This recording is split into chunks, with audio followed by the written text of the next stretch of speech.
உன்னுடைய மனைவியாக பதவியேற்கும் நான் சம்பளம் வாங்கியுடன் என்னிடமே கொடுக்க வேண்டும் என்று வற்புறுத்த மாட்டேன்.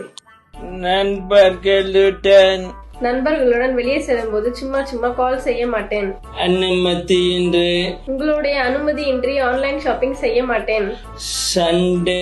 நமக்குள் சண்டை வரும்போது கத்தி கரண்டி இது போன்ற ஆயுதங்களால் தாக்குவதோ சாப்பாடில் விஷயம் வைப்பதோ இந்த மாதிரி செயல்களில் ஈடுபட மாட்டேன். கொரியன் சீரிஸ் பார்த்துட்டு உங்களை கொரியா கூட்டு போக சொல்லி கேட்க மாட்டேன்.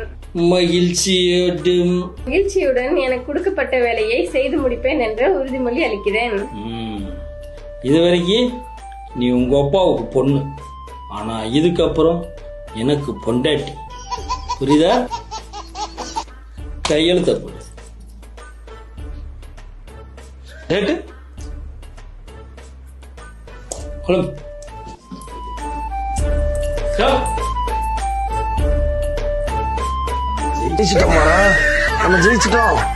ஜெயிச்சிட்டோம் மாறா.